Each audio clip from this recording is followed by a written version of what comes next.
إن الحمد لله نحمده ونستعينه ونؤمن به ونتوكل عليه ونعوذ بالله من شرور أنفسنا ومن سيئات أعمالنا من يهده الله فلا مضل له ومن يضلله فلا هادي له ونشهد أن لا إله إلا الله وحده لا شريك له وأشهد أن محمدا عبده ورسوله أرسله بالهدى ودين الحق ليظهره على الدين كله ولو كره المشركون صلى الله وبارك وسلم تسليما كثيرا كثيرا أما بعد فيا أيها الناس أوصيكم عباد الله ونفسي أولا بتقوى الله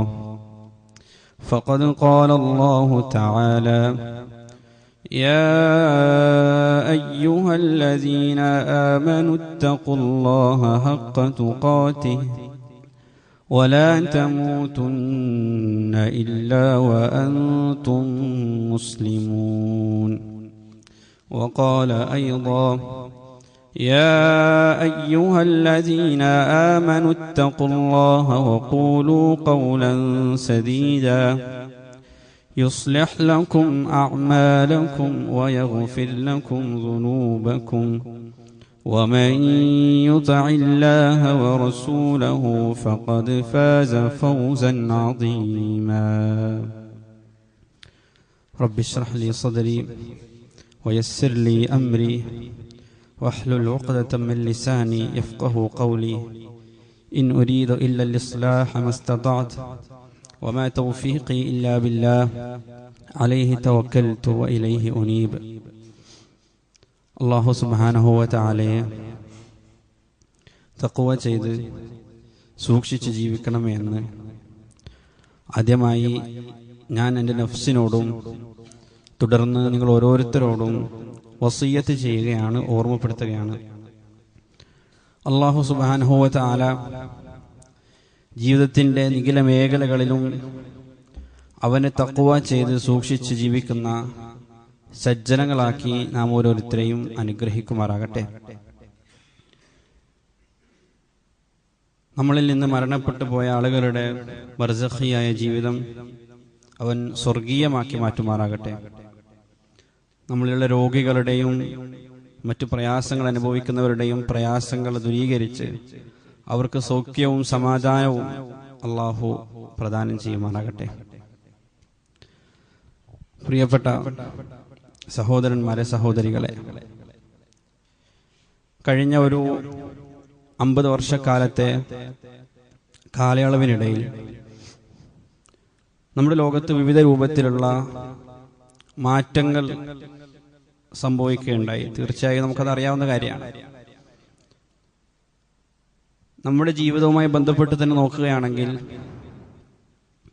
നമ്മുടെ ഉപജീവന മാർഗങ്ങളാകട്ടെ, നമ്മുടെ സാമ്പത്തിക രംഗങ്ങളാകട്ടെ, നമ്മുടെ മറ്റു ചില സാംസ്കാരിക തലങ്ങളാകട്ടെ, നാം ഇടപെടുന്ന സകല മേഖലകളിലും വലിയ രൂപത്തിലുള്ള മാറ്റങ്ങളും വ്യതിയാനങ്ങളും സംഭവിച്ചതായിട്ട് നമുക്ക് മനസ്സിലാക്കാൻ കഴിയും.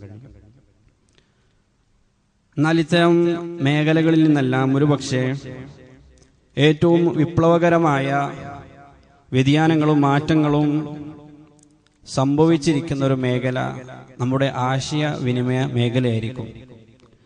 ആശയവിനിമയ മേഖലയിൽ സംഭവിച്ച പരിണാമങ്ങളോളം ഒരുപക്ഷെ മറ്റു ചില മേഖലകളിൽ സംഭവിച്ചിട്ടുണ്ടാവണമെന്നില്ല.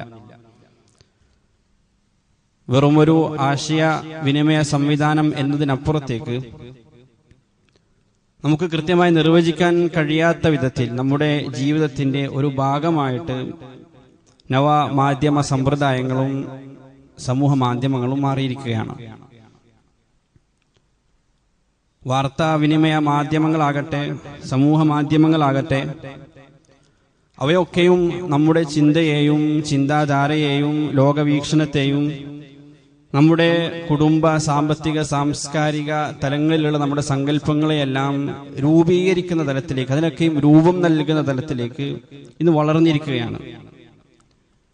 ഒരു സമൂഹത്തിലെ നന്മയെയും തിന്മയെയും തീരുമാനിക്കുന്ന, ഒരു സമൂഹത്തിന് ശരിതെറ്റുകളെ വേർതിരിച്ച് നിശ്ചയിച്ചു കൊടുക്കുന്ന, അതിലുള്ള ആളുകളുടെ വിചാരങ്ങളെയും വികാരങ്ങളെയും നിയന്ത്രിക്കാനും സ്വാധീനിക്കാനും അതിൽ പരിവർത്തനങ്ങൾ വരുത്താനും വരെ കെൽപ്പുള്ള അതിശക്തമായ ഒരു സാമൂഹിക പരിഷ്കർത്താവായും രക്ഷാധികാരിയായും വിധികർത്താവായും ഒക്കെയും അതിന്ന് രൂപാന്തരപ്പെട്ടിരിക്കുകയാണ്. എല്ലാ തലങ്ങളിലും അത് നമ്മെ സ്വാധീനിച്ചുകൊണ്ടേയിരിക്കുകയാണ്. നമ്മൾ ആലോചിച്ച് നോക്കുക, വളരെ സ്വകാര്യമായ നമ്മുടെ ഇടങ്ങളിൽ പോലും, നമ്മുടെ സ്വകാര്യമായ ആഗ്രഹങ്ങളുടെയും സ്വപ്നങ്ങളുടെയും പിന്നാമ്പുറങ്ങളിലേക്ക് ഇന്ന് ചെന്നു കഴിഞ്ഞാൽ പോലും അവിടങ്ങളിലൊക്കെയും ഇത്തരം നവമാധ്യമങ്ങൾ കെട്ടിപ്പൊക്കിയ ചില മാനദണ്ഡങ്ങളുടെയും മാതൃകകളുടെയും സ്വാധീനം നമുക്ക് കാണാൻ കഴിയും. മറ്റൊരർത്ഥത്തിൽ പറഞ്ഞാൽ, സ്വതന്ത്രമായി കാര്യങ്ങളെ വീക്ഷിക്കാനോ വിശകലനം ചെയ്യാനോ വിമർശന ബുദ്ധിയോടുകൂടി ഏത് കാര്യങ്ങളെയും സമീപിക്കാനോ ആ അർത്ഥത്തിൽ കാര്യങ്ങളെ മനസ്സിലാക്കാനോ ചിന്തിക്കാനോ ഉള്ള കഴിവൊക്കെയും പലരിലും ഇന്ന് കുറഞ്ഞുകൊണ്ടേയിരിക്കുകയാണ്.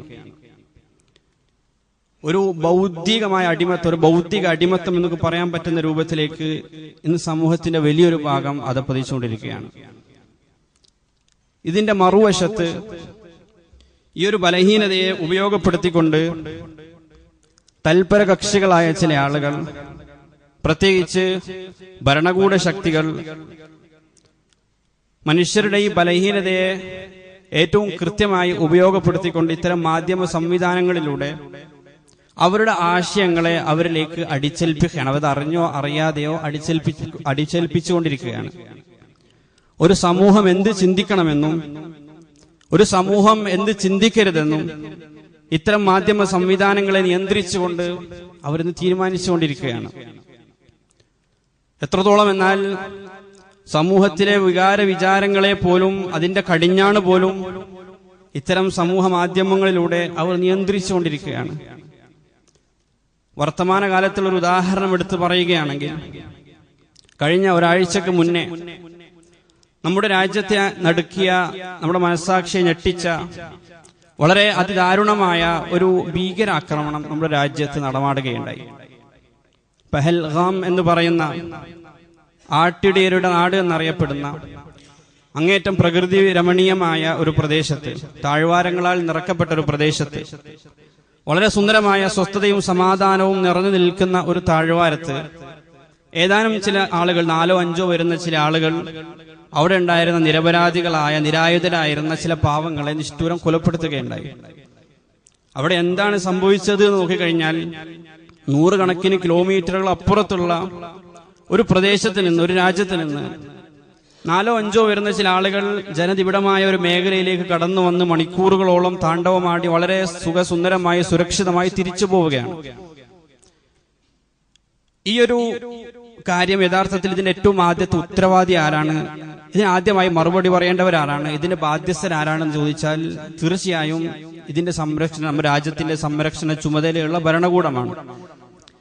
എന്നാൽ സുരക്ഷാ വീഴ്ചയെ സംബന്ധിച്ചോ ഭരണകൂട വീഴ്ചയെ സംബന്ധിച്ചോ അവരുടെ കെടുകാര്യതയെ വിമർശിക്കുന്നതിനോ ചോദ്യം ചെയ്യുന്നതിന് പകരം ഒരാഴ്ചക്കാലത്തെ നമ്മുടെ രാജ്യത്തേക്ക് നോക്കിക്കഴിഞ്ഞാൽ, രാജ്യനിവാസികളിലേക്ക് നോക്കിക്കഴിഞ്ഞാൽ, രാജ്യമെമ്പാടും ദേശീയ ബോധവും ദേശീയ വികാരവും ദേശസ്നേഹവും എല്ലാം അണപൊട്ടി ഒഴുകുന്നതാണ് നമുക്ക് കാണാൻ കഴിയുന്നത്. എങ്ങും ദേശസ്നേഹം അണപൊട്ടി ഒഴുകുകയാണ്.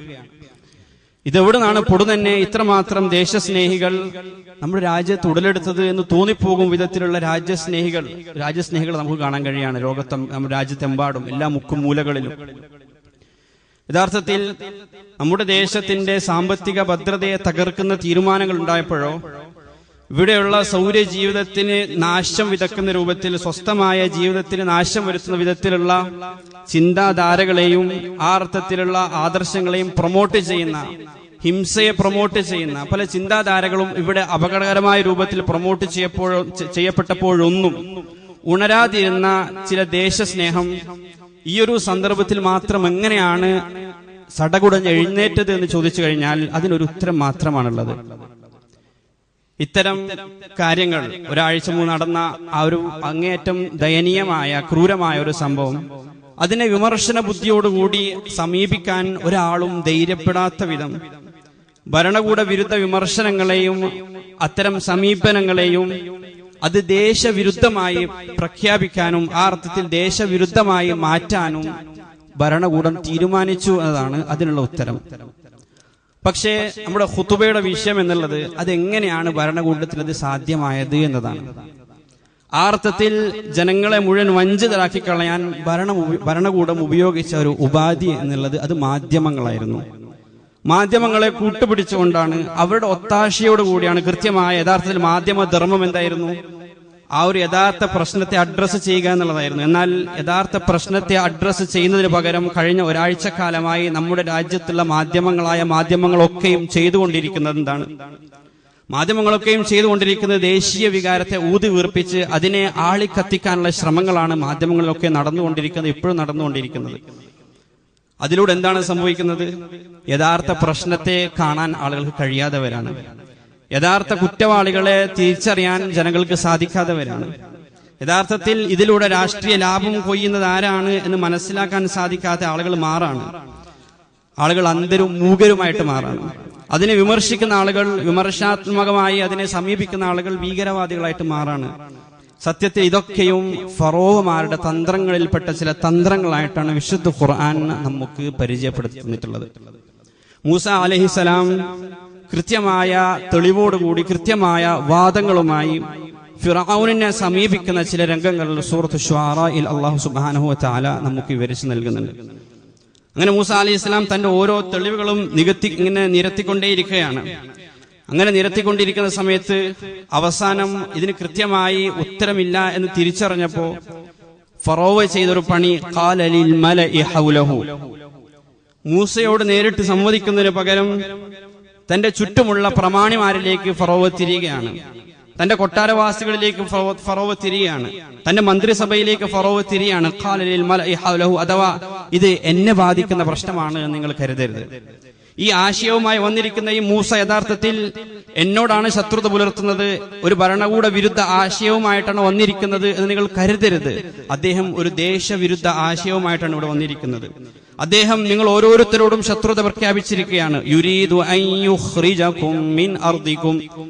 മൂസ അലൈഹിസ്സലാം മൂസ ഉദ്ദേശിക്കുന്നത് നിങ്ങൾ ഓരോരുത്തരെയും ഈ രാജ്യത്ത് നിന്ന്, ഈ ഭരണകൂടത്തിന്റെ കീഴിൽ നിന്ന്, ഈ ദേശത്ത് നിന്ന് നിങ്ങളെ പുറന്തള്ളാനാണ് യഥാർത്ഥത്തിൽ ആ മൂസ ഉദ്ദേശിക്കുന്നത് എന്ന് ഫിറഔൻ തന്റെ ചുറ്റുമുള്ള ആളുകളിലേക്ക് പറയാൻ, ചുറ്റുമുള്ള ആളുകൾക്ക് അത്തരം ഒരു മെസ്സേജ് കൺവേ ചെയ്യാണ്.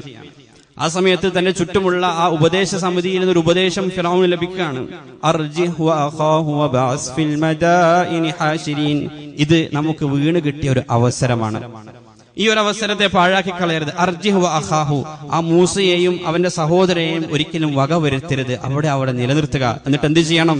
വബഅസ് ഫിൽ മദാഇനി ഹാശിരീൻ, നമ്മുടെ മാധ്യമങ്ങൾ ഉപയോഗിച്ചുകൊണ്ട് ഈ കാര്യം നാട്ടുകാരെ മുഴുവൻ അറിയിക്കുക. വബഅസ് ഫിൽ മദാഇനി ഹാശിരീൻ, ആളുകളൊക്കെയും അറിയട്ടെ നമുക്കിതാ ഒരു പൊതു ശത്രുവിനെ കിട്ടിയിരിക്കുകയാണ്.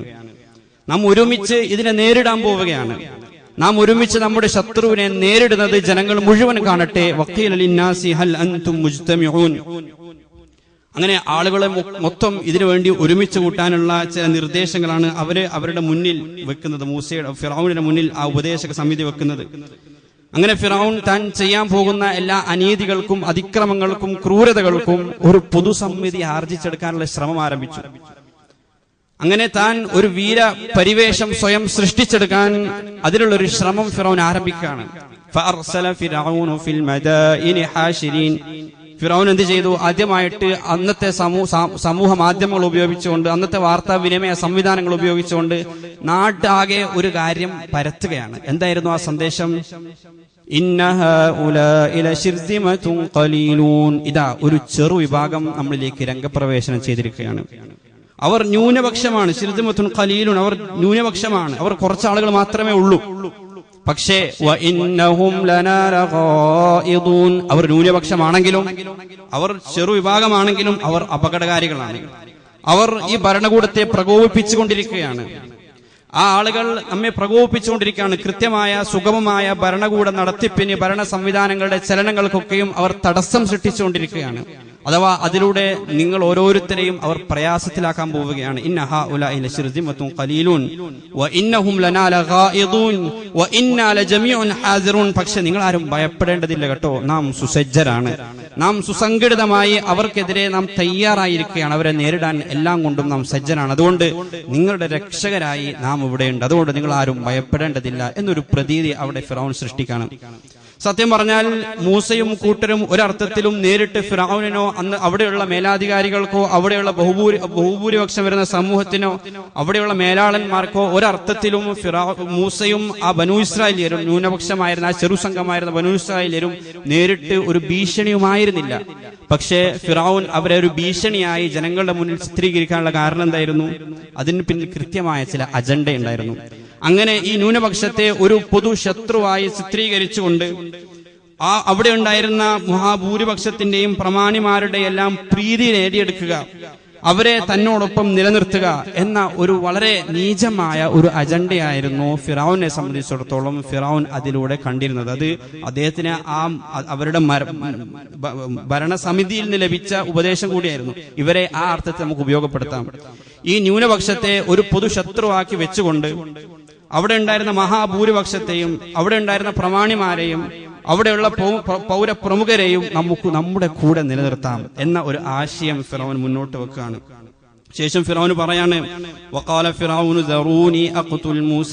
ഫിറഔൻ പറയാണ്, സൂറത്തുൽ ഗാഫിറിന്റെ ആയത്തിൽ കാണാം, നിങ്ങൾ എന്നെ ഒന്ന് വിട്ടേക്കൂ, നിങ്ങൾ എന്നെ ഒന്ന് സമ്മതിക്കണം, ഈ മൂസയെ ഞാനൊന്ന് വകവരുത്തട്ടെ. സത്യത്തിൽ മൂസയെ വകവരുത്താൻ ഫിറഔൻ അവിടെ ആരും തടസ്സമായിട്ടുണ്ടായിരുന്നില്ല. പക്ഷെ എന്നിട്ട് ഫിറഔൻ പറയാണ്, നിങ്ങളൊന്ന് എന്നെ സമ്മതിക്കൂ, ഞാനൊന്ന് മൂസയെ വകവരുത്തട്ടെ എന്ന് പറഞ്ഞാൽ അതിലൂടെ ഫിറഔൻ ഒരു പ്രതീതി സൃഷ്ടിക്കാണ്, ഞാൻ ഒരാളെയും അന്യായമായി കൊല്ലുന്ന ആളല്ല, പക്ഷേ ഈ മൂസയെ കൊല്ലാൻ നിങ്ങൾ എന്നെ ഒന്ന് സമ്മതിക്കണം. എന്തുകൊണ്ടാണ്? അത് എന്റെ വ്യക്തിപരമായ കാരണങ്ങൾ കൊണ്ടല്ല, എന്റെ കസേര ധരിക്കുന്നത് കൊണ്ടല്ല ഞാൻ മൂസയെ വിമർശിക്കുന്നത്, അല്ലെങ്കിൽ മൂസക്കെതിരെ അദ്ദേഹത്തിന്റെ അനുയായികൾക്കെതിരെ നിലപാടെടുക്കാൻ പോകുന്നത്, മറിച്ച് അത് നിങ്ങൾക്ക് വേണ്ടിയാണ്, ഈ രാഷ്ട്രത്തിന് വേണ്ടിയാണ്. ഇന്നി അഖാഫു അൻ യുബദ്ദില ദീനകും. ഫിറഔൻ പറയാണ്, ഞാൻ ഭയപ്പെടുന്നു, അൻ യുബദ്ദില ദീനകും, ഈ ആളുകൾ ഇനി ഭാവിയിൽ ശക്തി പ്രാപിച്ചുകൊണ്ട് ഇവർ നിങ്ങളുടെ മതത്തിന് ഭീഷണിയായിട്ട് മാറാൻ പോവാണ്, ഈ ആളുകൾ നിങ്ങളുടെ ദീനിന് ഭീഷണിയായി മാറാൻ പോവാണ്, ഈ ആളുകൾ നിങ്ങളെ തീവ്രമായ മതപരിവർത്തനത്തിന് നിങ്ങളെ വിധേയരാക്കാൻ പോവുകയാണ്. ഇന്നി അഖാഫു അൻ യുബദ്ദില ദീനകും. അത് ഞാൻ മുൻകൂട്ടി കണ്ടുകൊണ്ടാണ് ഈ ആളുകൾക്കെതിരെ നിലപാടെടുക്കണമെന്ന് ഞാൻ പറയുന്നത്, അല്ലാതെ എനിക്കിതിൽ യാതൊരു ലാഭവുമില്ല, ഇത് നിങ്ങൾക്ക് വേണ്ടിയാണ്. രണ്ടാമതായി ഫിറഔൻ പറഞ്ഞത് ഔ അൻ യുദ്ഹിറ ഫിൽ അർദിൽ ഫസാദ്.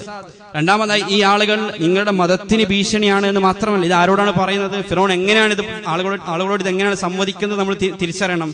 അന്ന് ലഭ്യമായിരുന്ന മാധ്യമങ്ങളിലൂടെയും സമൂഹ മാധ്യമങ്ങളിലൂടെയും ഫിറഔൻ അവിടെ ഉണ്ടായിരുന്ന മഹാഭൂരിപക്ഷത്തോടും അവിടെ ഉണ്ടായിരുന്ന പൗരപ്രമുഖരോടും ഫിറഔൻ സംവദിക്കുകയാണ്, ഇതാ നിങ്ങൾക്ക് വേണ്ടി ഞാൻ ചില നിലപാടുകൾ എടുക്കാൻ നിർബന്ധിതരാവുകയാണ്.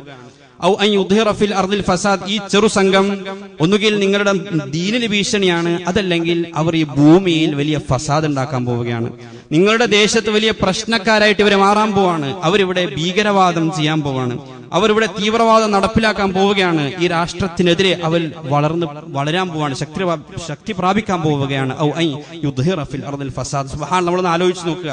ഫിറഔൻ പറഞ്ഞ അതേ രണ്ട് കാര്യങ്ങൾ തന്നെയാണ് ഇന്നും ന്യൂനപക്ഷങ്ങളെ വേട്ടയാടാൻ എല്ലാ സാമ്രാജ്യത്വ ശക്തികളും ഉപയോഗിക്കുന്നത്. ഒന്ന്, അവർ നിങ്ങളുടെ മതത്തിന് ഭീഷണിയാണ്, അവർ മതപരമായ തീവ്രവാദികളാണ്, തീവ്രമായ മതപരിവർത്തനത്തിന് ജനങ്ങളെ വിധേയരാക്കുന്നവരാണ്.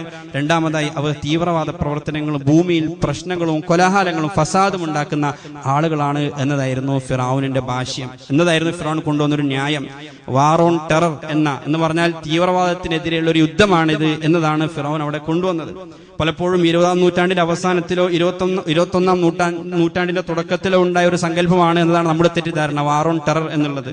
തീവ്രവാദത്തിനെതിരെയുള്ള ഭീകരവാദത്തിനെതിരെയുള്ള യുദ്ധം എന്ന മുഖംമൂടി വെച്ചുകൊണ്ട് പുകമറ സൃഷ്ടിച്ചുകൊണ്ട് നിരപരാധികളായ നിരായുധരായ നിരവധി ആളുകളെ ആക്രമിക്കുകയും കീഴ്പ്പെടുത്തുകയും അവരുടെ സമ്പത്ത് കൊള്ളയടിക്കുകയും അവരുടെ രാജ്യത്തെ കുട്ടിച്ചോറാക്കുകയും ചെയ്യുന്ന ഒരു സങ്കല്പം, അത് യഥാർത്ഥത്തിൽ അവരുടെ പിതാവായിരുന്ന ഫറോവയുടെ കാലം മുതൽക്ക് തന്നെ ഉള്ളതാണ് എന്നതാണ് വിശുദ്ധ ഖുർആൻ സൂറത്തുൽ ഗാഫിറിലൂടെ നമുക്ക് പഠിപ്പിച്ചു നൽകുന്നത്. അഥവാ അങ്ങനെ ഒരു പൊതുസമ്മിതി ഫിറഔൻ ആർജിച്ചെടുക്കാൻ ശ്രമിക്കുകയാണ്, അങ്ങനെ ഒരു ന്യായീകരണം ഫിറഔൻ ആർജിച്ചെടുക്കാൻ ശ്രമിക്കുകയാണ്. എന്നാൽ യഥാർത്ഥത്തിൽ ആ ഭൂമിയിൽ ഫസാദ് ഉണ്ടാക്കിക്കൊണ്ടിരുന്ന ആളുകൾ, അവിടെ ഛിദ്രതയും പ്രശ്നങ്ങളും ഉണ്ടാക്കിക്കൊണ്ടിരുന്ന ആളുകൾ അത് ഫിറഔനിന്റെ ആളുകളായിരുന്നു എന്നും സൂറത്തുൽ ഗാഫിറിൽ തന്നെ അള്ളാഹു തൊട്ടുടനെയുള്ള ആയത്തിൽ വിവരിക്കാണ്. വലഖദ് അർസൽനാ മൂസാ ബിആയാതിനാ വസുൽത്താനിൻ മുബീൻ إلى فرعون وهامان وقارون فقالوا ساحر كذاب. അള്ളാഹു പറയാണ്, മൂസയെ നാം ഫിറഔനിലേക്കും ഖാറൂനിലേക്കും ഹാമാനിലേക്കും നിയോഗിച്ചു. ഫിറഔൻ ഒറ്റക്കായിരുന്നില്ല, ഫിറഔനിന്റെ കൂടെ ഹാമാനിനെയും ഖാറൂനിനെയും അള്ളാഹു ചേർത്ത് നമുക്ക് പരിചയപ്പെടുത്തി തരുന്നുണ്ട്.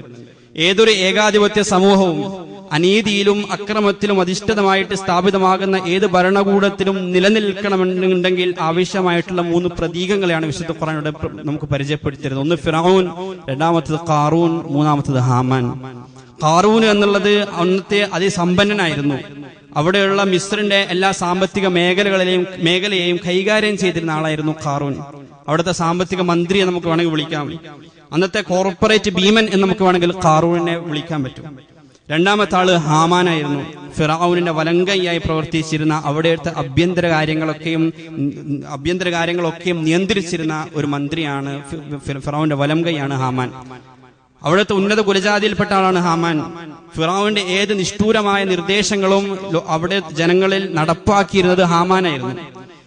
ചില ചരിത്രങ്ങളിൽ കാണാൻ കഴിയും, ഫിറഔനിന്റെ പല നിർദ്ദേശങ്ങളുടെയും പിന്നിൽ ചാലകശക്തിയായി പ്രവർത്തിച്ചിരുന്നത് പോലും ഹാമാനായിരുന്നു. അതാണ് രണ്ടാമത്തെ ഒരു പ്രതീകം. മൂന്നാമത്തെ ഫിറഔനാണ്. ഫിറഔന് എന്നുള്ളത് ഒരു ഫിഗറാണ്. ആളുകളുടെ മനസ്സിൽ എന്നും നിലനിന്നത് ഫിറഔനിന്റെ മുഖമായിരുന്നു. ആളുകൾ എന്നും ഭയപ്പെട്ടിരുന്നത് ഫിറഔനിന്റെ മുഖമായിരുന്നു. ആളുകൾ എന്നും രക്ഷകനായി കണ്ടിരുന്നത് ഫിറഔനിന്റെ മുഖമായിരുന്നു. ആ അർത്ഥത്തിൽ 3 പ്രതീകങ്ങൾ അള്ളാഹു സുബ്ഹാനഹു വ തആല നമുക്ക് പഠിപ്പിച്ചു തരുന്നതാണ്. ഈ 3 ആളുകളിലേക്കും അള്ളാഹു മൂസയെ അയച്ച സമയത്ത് അവർ മൂസയോട് കൃത്യമായിട്ട് സംവദിക്കുന്നതിന് പകരം, തെളിവുകളുടെ അടിസ്ഥാനത്തിൽ മൂസയോട് നേരിടുന്നതിന് പകരം അവർ ചെയ്തെന്താണ്? ഫഖാലു ഖുതുലു അബ്നാ അല്ലദീന ആമനൂ മഅഹു വസ്തഹ്യൂ നിസാഅഹും.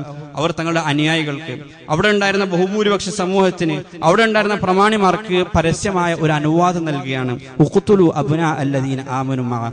ഈ മൂസയുടെ കൂടെ വിശ്വസിച്ചിട്ടുള്ള ഈ ദേശവിരുദ്ധരായ ആളുകളെ നിങ്ങൾ യഥേഷ്ടം കൊല്ലുക. നിങ്ങൾക്ക് ഇഷ്ടമുള്ളതുപോലെ അവരെ കൊന്നു തള്ളാം. അത് ആരും ചോദിക്കാനും പറയാനും ഇവിടെ ആരും ഉണ്ടാവുകയില്ല. ആ അർത്ഥത്തിൽ അവരുടെ നിയമവ്യവസ്ഥ അവർ മാറ്റി എഴുതുകയാണ്. 2 ദിവസം മുന്നേ നമ്മൾ കണ്ടു, മംഗലാപുരത്ത് ഒരു സഹോദരൻ അതിക്രൂരമായി കൊല ചെയ്യപ്പെട്ടു. അതിന് ന്യായീകരണമായിട്ടൊരു ജസ്റ്റിഫിക്കേഷനായിട്ട് അവർ കൊണ്ടുപോകുന്നത് എന്തായിരുന്നു? അദ്ദേഹം ഒരു ദേശവിരുദ്ധ മുദ്രാവാക്യം വിളിച്ചു എന്നൊക്കെ ഉള്ളതായിരുന്നു. അങ്ങനെ പിന്നീട് ചർച്ചകൾ നടക്കുന്നത് അത് ശരിയാണോ ഇല്ല എന്നതിനപ്പുറത്തേക്ക് അദ്ദേഹം ദേശവിരുദ്ധമായ പ്രഖ്യാപനം നടത്തിയിരുന്നോ ഇല്ല എന്നുള്ളതിലേക്കാണ് ചർച്ചകളൊക്കെ മാറുന്നത്. അത്രമാത്രം അപകടകരമായ അവസ്ഥയിലേക്ക് നമ്മുടെ രാജ്യം പോകുമ്പോൾ നമ്മൾ തിരിച്ചറിയേണ്ടത് ഇതൊക്കെയും അവരുടെ പൂർവികരായ ഹാമാനും ഖാറൂനും ഫിറഔനിനും പോലുള്ള ആളുകൾ ആദ്യമേ പയറ്റിയ ചില അടവുകളാണ്. അവർ കൊണ്ടുവന്ന ചില മാതൃകകളാണ് ഈ ആളുകളും തുടർന്നും ഈ ലോകത്ത് പരീക്ഷിച്ചുകൊണ്ടിരിക്കുന്നത് എന്ന് നമ്മൾ മനസ്സിലാക്കേണ്ടതുണ്ട്. അങ്ങനെ ഫിറഔൻ അവരുടെ രക്ഷകനായിട്ട് മാറുന്നതായിട്ട് സൂറത്ത് സുഖ്റുഫിൽ അല്ലാഹു വിവരിക്കുകയാണ്. ഫിറഔൻ അവരുടെ രക്ഷകനായിട്ട് മാറണം. വനാദാ ഫിറഔനു ഫീ ഖൗമി. ഫിറഔൻ അവിടെയുള്ള ജനങ്ങളെ മുഴുവൻ അഭിസംബോധന ചെയ്തു എന്ന് പറയുമ്പോൾ നമ്മൾ എപ്പോഴും മനസ്സിലാക്കണം, ഫിറഔൻ നേരിട്ട് അഭിസംബോധന ചെയ്യുകയല്ല, പലപ്പോഴും അതിലുള്ള മാധ്യമങ്ങളെ ഫിറഔൻ അതിനുവേണ്ടി ഉപയോഗപ്പെടുത്താണ്. എന്നിട്ട് ചോദിക്കുകയാണ് അവിടെയുള്ള ആളുകളോട്, യാ ഖൗമി, എന്റെ സമൂഹമേ, എന്റെ സമുദായമേ, എന്റെ ദേശവാസികളെ, അലൈസ ലീ മുൽക്കു മിസ്ര വഹാദിഹിൽ അൻഹാറു തജ്രി മിൻ തഹ്തി. ഈ മിസ്രിന്റെ ആധിപത്യം, പരമാധികാരം അത് എന്റെ കയ്യിലല്ലയോ? ഈ മിസ്രിനെ ഇത്ര ശക്തമായി നിലനിർത്തുന്നത് ഞാനല്ലയോ? ഇവിടെയുള്ള ഭരണവ്യവസ്ഥകൾ വളരെ കൃത്യമായി മുന്നോട്ട് കൊണ്ടുപോകുന്നത് ഞാനല്ലയോ? ഇവിടെ നിങ്ങളെ സംരക്ഷിക്കുന്നത് ഞാനല്ലയോ? നിങ്ങളുടെ ബോർഡറുകൾ സംരക്ഷിക്കുന്നത് ഞാനല്ലയോ? എല്ലാ ആക്രമണങ്ങളിലും നിങ്ങൾക്ക് സംരക്ഷണം നൽകുന്നത് ഞാനല്ലയോ? അലൈസ ലീ മുൽക്കു മിസ്ര, ഇതിന്റെ പരമാധികാരം ഞാനല്ലേ നിയന്ത്രിക്കുന്നത്? വഹാദിഹിൽ അൻഹാറു തജ്രി മിൻ തഹ്തി. മാത്രവുമല്ല, നമ്മുടെ സമ്പത്തിന്റെ നാം സാമ്പത്തികമായ ഉന്നമനത്തിന് വേണ്ടി ആശ്രയിച്ചിരിക്കുന്ന നമ്മുടെ നൈൽ നദിയും അതിന്റെ പോഷക നദികളുമെല്ലാം ഒഴുകുന്നത് എന്റെ കീഴിലൂടെയല്ലേ എന്ന് പറഞ്ഞാൽ ചില തഫ്സീറുകളിൽ കാണാൻ കഴിയും, ഇവിടുത്തെ സാമ്പത്തിക കാര്യങ്ങൾ വളരെ കൃത്യമായിട്ട് മുന്നോട്ട് പോകുന്നതും സാമ്പത്തിക മേഖല വളരെ സുതാര്യമായി കൈകാര്യം ചെയ്യുന്നതും ഞാനല്ലയോ? അത് നിങ്ങൾക്ക് വേറെ ആരെങ്കിലും അങ്ങനെ ചെയ്തു തരുമായിരുന്നോ എന്നാണ് ഫിറഔൻ അവിടെ സംവദിക്കുന്നത്. അങ്ങനെ ഒരു ആർഗ്യുമെന്റ് ഫിറഔൻ അവരുടെ മുന്നിലേക്ക് വെക്കാണ്. അലൈസ ലീ മുൽക്കു മിസ്ര വഹാദിഹിൽ അൻഹാറു തജ്രി മിൻ തഹ്തി അഫലാ തുബ്സിറൂൻ. ഇതൊക്കെ നിങ്ങൾ കാണുന്നില്ലേ? അങ്ങനെ ഫിറഔൻ അല്ലാത്ത ഒരാൾക്ക് അവിടെയുള്ള അധികാരം കൈയാളാനോ അവിടുത്തെ സാമ്പത്തിക മേഖല കൈകാര്യം ചെയ്യാനോ സാധിക്കില്ല എന്ന് മാത്രമല്ല, അതിനെക്കുറിച്ചൊരു സാധ്യത പോലും അവിടുത്തെ ആളുകൾക്ക് ആലോചിക്കാൻ പറ്റുമായിരുന്നില്ല. അങ്ങനെയുള്ള ഒരു പൊതുബോധം ഫിറഔൻ അന്നത്തെ മാധ്യമ സംവിധാനങ്ങളിലൂടെ അവിടെ വരുത്തിവെച്ചു എന്ന് വേണം നമ്മൾ മനസ്സിലാക്കാൻ. അങ്ങനെയുള്ള ഒരു പൊതുബോധം സൃഷ്ടിക്കാൻ ഫിറഔൻ അന്നത്തെ മാധ്യമങ്ങളെയും അയാളുടെ കൂലിപ്പട്ടാളത്തെയും ഉപയോഗിച്ച് അങ്ങനെ ഒരു പൊതുബോധം അവിടെ സൃഷ്ടിക്കപ്പെട്ടു. ആ പൊതുബോധത്തിൽ ആളുകളൊക്കെയും വഞ്ചിതരായി. അല്ലാഹു സുബ്ഹാനഹു വ തആല തൊട്ടുടനെ സൂറത്ത് സുഖ്റൂഫിൽ പറയുന്നത് യഥാർത്ഥത്തിൽ ഫിറഔൻ അവരെയൊക്കെ വഞ്ചിക്കുകയായിരുന്നു. ഫസ്തഖഫ ഖൗമഹു ഫഅതാഉ. ഫിറഔൻ ഈ രൂപത്തിൽ ആളുകളുടെ കണ്ണിൽ പൊടിയിടുകയായിരുന്നു. ഫസ്തഖഫ ഖൗമഹു. ഇസ്തഖഫ എന്ന് പറഞ്ഞാൽ ആളുകൾ സ്വയം ഞങ്ങൾക്കൊന്നും കഴിവില്ലാത്തവരാണ് എന്ന് ധരിക്കുന്നതിനാണ് ഇസ്തഖഫ എന്ന് പറയാ. ആ രൂപത്തിൽ ജനങ്ങളൊക്കെയും ധരിച്ചു ഞങ്ങളെ സംബന്ധിച്ചിടത്തോളം ഈ അധികാര കസേരകളെ നിയന്ത്രിക്കാനോ ഇവിടെയുള്ള സാമ്പത്തിക മേഖലകൾ കൈകാര്യം ചെയ്യാൻ ഞങ്ങൾക്കൊരിക്കലും സാധിക്കുകയില്ല. അതുകൊണ്ട് ഞങ്ങളുടെ ഫറോവ ദൈവം തന്നെ ഞങ്ങൾക്ക് വേണ്ടി അതൊക്കെ നടത്തട്ടെ, അദ്ദേഹം എന്തു പറയുന്നുവോ അതൊക്കെ ഞങ്ങൾ അനുസരിക്കാൻ തയ്യാറാണ്. അങ്ങനെ അവർ ആ ഫിറഔനിനെ എല്ലാ അർത്ഥത്തിലും അടിയറവ് വെച്ചുകൊണ്ട്, ആ ഫിറഔനിനെ എല്ലാ കാര്യങ്ങളും അവർ ഫിറഔനിന് മുന്നിൽ അടിയറവ് വെച്ചുകൊണ്ട് അവർ ആ ഫിറഔനെ അനുസരിച്ചു എന്ന് വിശുദ്ധ ഖുർആൻ പറയാണ്. ഇന്നഹും കാനൂ ഖൗമൻ ഫാസിഖീൻ. അങ്ങനെ സ്വന്തം ചിന്തകളെ അടിയറവ് വെച്ച ആളുകളെയും വിശുദ്ധ ഖുർആൻ പ്രതിപാദിക്കുന്നത് അല്ലെങ്കിൽ വിശേഷിപ്പിച്ചത് ഫാസിഖീങ്ങൾ എന്നാണ്. അങ്ങനെ എന്ത് ചെയ്താലും നമുക്ക് വേണ്ടിയാണ് നമ്മുടെ ഫിറഔൻ ചെയ്യുന്നത് ഇത് എന്ന ഒരു രൂപം, എന്ന ഒരു സങ്കല്പം അവരിലേക്ക് വരാണ്. പിന്നെ ഫിറഔൻ എന്ത് ചെയ്താലും അതിനൊക്കെ ജയ് വിളിക്കുക എന്നത് മാത്രമാണ് അവരുടെ പണി. ഇതൊക്കെ ഞങ്ങൾക്ക് വേണ്ടിയിട്ടുള്ളതാണ്. ഏറ്റവും അവസാനമായിട്ട് അവരെയൊക്കെ ഒരുമിച്ച് കൂട്ടി ഏറ്റവും അവസാനത്തൊരു പ്രഖ്യാപനം കൂടി ഫിറഔൻ പ്രഖ്യാപിക്കാണ്. ഫഹശറ ഫനാദ. എല്ലാവരെയും ഒരുമിച്ച് കൂട്ടി ഒരു വിളംബരം കൂടി ഫിറഔൻ നടത്തുകയാണ്. അന റബ്ബുകുമുൽ അഅല. ഇനി ഞാൻ തന്നെയാണ് നിങ്ങളുടെ ഏറ്റവും വലിയ റബ്ബ്. അങ്ങനെ ഫിറഔൻ പറയുമ്പോഴേക്ക് അതിനെയും അംഗീകരിക്കാൻ ഭാഗത്തിൽ അവർ അതിനെ ഫിറഔനിനെ വിധേയപ്പെട്ടിരുന്നു എന്ന് വേണം മനസ്സിലാക്കാൻ. അവർക്ക് മറുചോദ്യം ഉണ്ടായിരുന്നില്ല, അവർക്ക് അതിൽ സംശയങ്ങളൊന്നും ഉണ്ടായിരുന്നില്ല. അവർ അതും അനുസരിച്ചു. അതെ, താങ്കൾ തന്നെയാണ് ഞങ്ങളുടെ റബ്ബ്, താങ്കൾ തന്നെയാണ് ഞങ്ങളുടെ ഇലാഹ്, താങ്കൾ ഉള്ളത് കൊണ്ടാണ് ഞങ്ങൾ ഇവിടെ സുഖസുന്ദരമായി ജീവിച്ചുകൊണ്ടിരിക്കുന്നത്, താങ്കൾ ഉള്ളത് കൊണ്ടാണ് ഇവിടെ ഞങ്ങൾ ഭക്ഷണം കഴിക്കുന്നത്, താങ്കൾ ഉള്ളത് കൊണ്ടാണ് നാം സുരക്ഷിതമായി നമുക്ക് ഇവിടെ നമ്മുടെ നാടിന് സുരക്ഷ ലഭിക്കുന്നത്. അങ്ങനെയുള്ളൊരു പ്രതീതി സൃഷ്ടിക്കുന്നതിൽ ഫിറഔൻ വിജയിച്ചു. നമ്മൾ മനസ്സിലാക്കേണ്ടത് എല്ലാ കാലത്തും ഫറോവമാർ ആ രൂപത്തിൽ തങ്ങളുടെ താല്പര്യങ്ങളെ പൊതു താല്പര്യങ്ങളാക്കി മാറ്റാൻ അന്ന് ലഭ്യമായിരുന്ന എല്ലാ കാര്യങ്ങളെയും മാധ്യമങ്ങളെയും അന്ന് ലഭ്യമായിരുന്ന എല്ലാ കാര്യങ്ങളും അവർ ഉപയോഗപ്പെടുത്തിയിരുന്നു എന്ന് നമുക്ക് മനസ്സിലാക്കാൻ കഴിയും. പ്രാചീന യൂറോപ്പിനെ പറ്റി പറയാറുള്ളത്, അവർ അന്ന് ചർച്ചിനെ വിലക്ക് വാങ്ങിയിരുന്നു. കാരണം അന്ന് ചർച്ചകളായിരുന്നു മീഡിയകൾ. അവരന്ന് സഭയിലുണ്ടായിരുന്ന പണ്ഡിതരെ, പുരോഹിതന്മാരെ വിലക്ക് വാങ്ങിയിരുന്നു. കാരണം പുരോഹിതന്മാരായിരുന്നു അന്നത്തെ ജേർണലിസ്റ്റുകൾ. പേർഷ്യൻ മേഖലകളിലേക്കും അറേബ്യൻ മേഖലകളിലേക്കും പോയി കഴിഞ്ഞാൽ നമുക്ക് ഒരുപാട് കൊട്ടാര കവികളെയും കൊട്ടാര സാഹിത്യകാരന്മാരെയും കാണാൻ കഴിയും. കാരണം ആ കൊട്ടാര കവികളും കൊട്ടാര സാഹിത്യകാരന്മാരൊക്കെയാണ് അന്നത്തെ സമൂഹ മാധ്യമങ്ങളായി അവിടെ പ്രവർത്തിച്ചിരുന്നത്. അതുകൊണ്ട് അവരെയൊക്കെയും ഈ ഭരണകർത്താക്കൾ വിലക്ക് വാങ്ങിയിരുന്നു. ഇത് പ്രാചീന കാലം മുതൽക്ക് തന്നെ എല്ലാ ഏകാധിപതികളും എല്ലാ സാമ്രാജ്യ ശക്തികളും ഉപയോഗിച്ചു വന്നിരുന്ന ഒരു കാര്യമാണ് എന്ന് വേണം നമ്മൾ ഇതിലൂടെയൊക്കെ മനസ്സിലാക്കാൻ.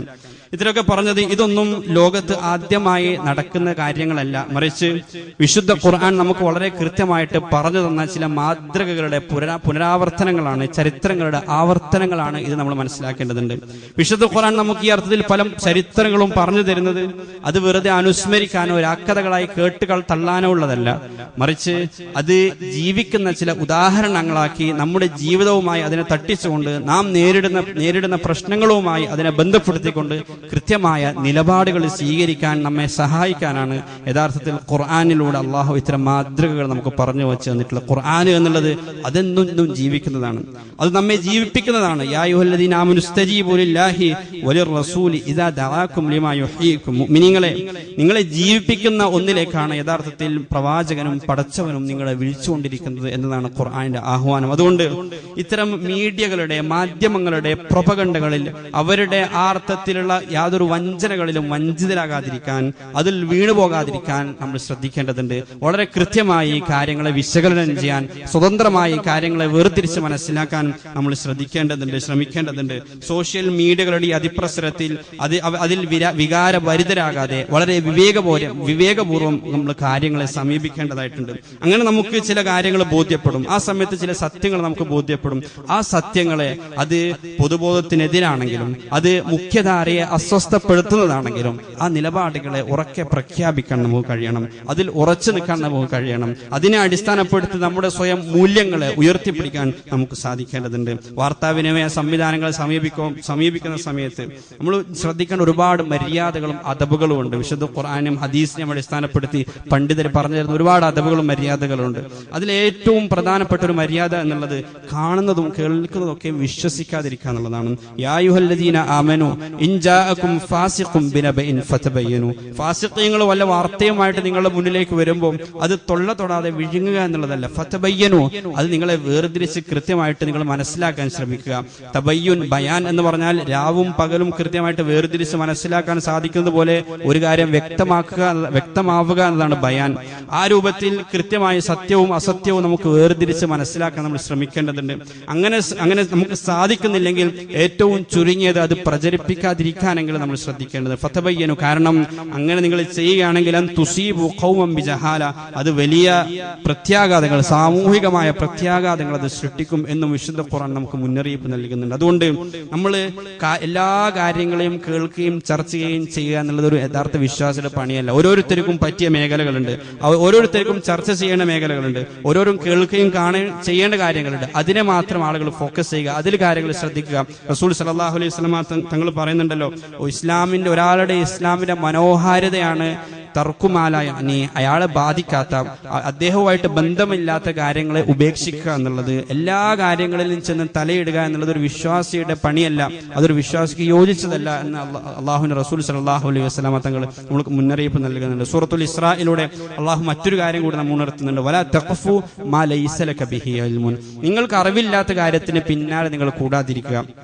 നിങ്ങൾ വ്യഭിചരിക്കരുതെന്നും നിങ്ങൾ കൊല ചെയ്യരുതെന്നൊക്കെ പറഞ്ഞ തൊട്ടുടനെയാണ് സൂറത്തുൽ ഇസ്രായിൽ അള്ളാഹു പറയുന്നത്, ലാ തഖഫു മാ ലൈസ ലക ബിഹി ഇൽമുൻ.